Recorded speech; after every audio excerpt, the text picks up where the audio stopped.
gedra aan beweeg is vir my swaar. My trane vloei tuis elke aan. Sy was geskieder, breek my hart en elke aan. My oor bly nat, sy was my broer en ook my pa. Van my was sy net altyd daar. Ek soek jou foute nie, ek soek my boete terug. Ek kan nie glo nie toe sy verskyn in die berig. Dier my donker daar wat sy my jammer in lig. Asseblief my vader, bring my boete terug. Ek kan het nie vat nie, kan nie hanteer nie. Kan nie glo dat sy is nie meer nie. Sy is nie daar nie, asseblief mami. Met die pijn kan ek het nie vat nie. Dit is so tragisch, van jou sal ek nie vergiet nie. Ek suffer van depressie, jaren sy het nooit verdien nie. Ek mis jou jake liever na boete, ek mas vir jou. Ik must sit aan je toe, puta, mijn steek pas out. Hoe kan ik aan beweeg zonder jou let you go? Die memory zal lief voor je van bij mij houden. Zij in die straat geleden, onder bloed en onder pijn. Ik must je jaken liever na. Ik kan niet aan beweeg, je puta, dit is waar voor mij.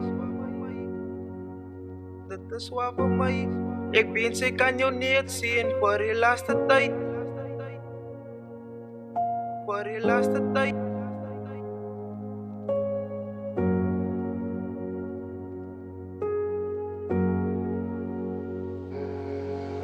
Ik voel verloren, onder pijn, je doet het is rerig, onbeschrijfelijk. Pijn is tijdelijk, zeer wat je drukt. Hoe kan ik je dood verduidelijk? Mami huil, ik huil, dit is mijn betel, die in die duivel. Waar is die Bijbel? Breng je Bijbel, van een God zal ik nooit twijfel. Ik voel verloren, onder pijn, je doet het is rerig, onbeschrijfelijk. Pijn is tijdelijk, zeer wat je drukt. Hoe kan ik je dood verduidelijk? Mami huil, ik huil, dit is mijn betel, die in die duivel. Waar is die Bijbel? Breng je Bijbel, van een God zal ik nooit twijfel. Ik moet zo jagen liever naar boete, ik mas voor jou. Ik must sit aan je toe, puta, mijn steek pas out. Hoe kan ik aan beweeg zonder jou let you go? Die memory zal lief voor je van bij mij houden. Bij mij houden.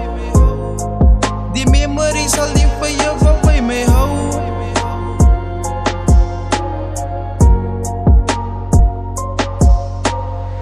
Zij in die straat geleden, onder bloed en onder pijn. Ik moest je jaken liever na. Ik kan niet aan beweeg, je boete, dit is waar voor mij.